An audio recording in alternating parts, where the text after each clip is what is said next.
Na treťom mieste sa umiestnil tým El Niño.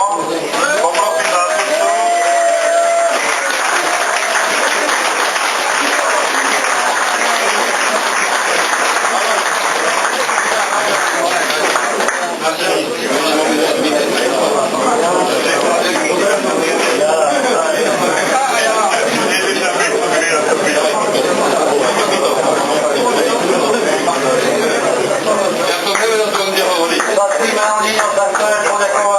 Za super organizáciu, za super turnaj, potlesk.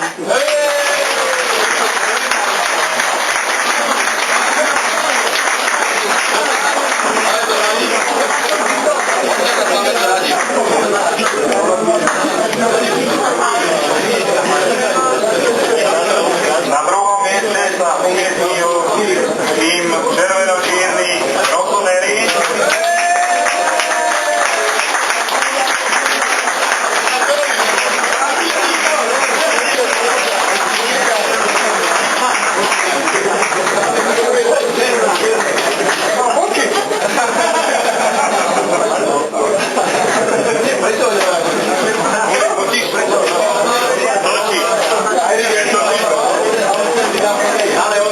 Predtým, ako vyhlásime víťaza turnaja, by sme chceli ešte vyhlásiť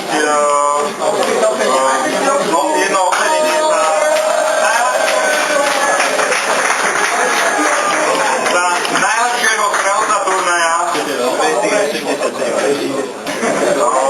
Medzi číslo 80.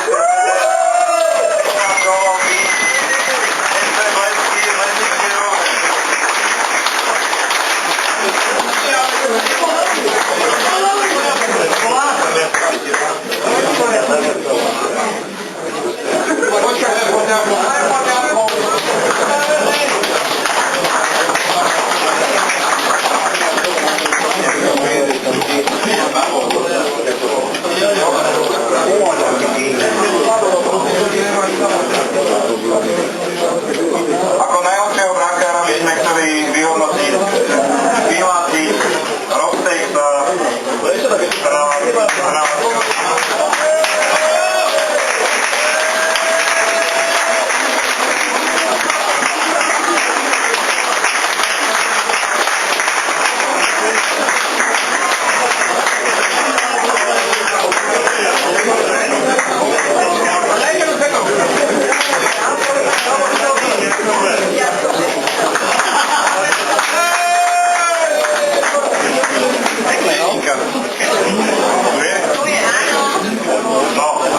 Vzhľadom na to, že bola veľmi dobrá zábava, je veľmi ťažké určiť, že koho by sme určili ako klauna turnaja. Tak sme sa rozhodli, že klaunom turnaja sa stala hviezda žrebu, malá Ninka. Ninka.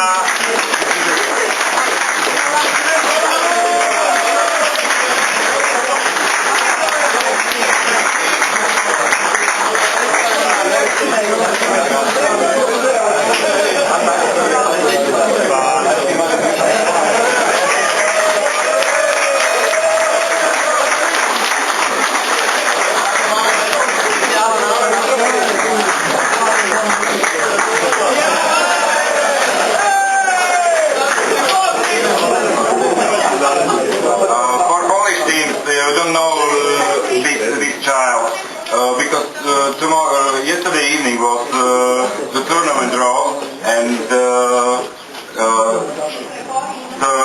best star there was this young girl, and she was beautiful. You will see it on your conference. Very cool.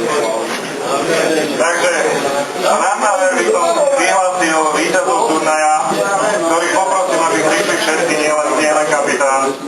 A je to tým FC Lesky Lednické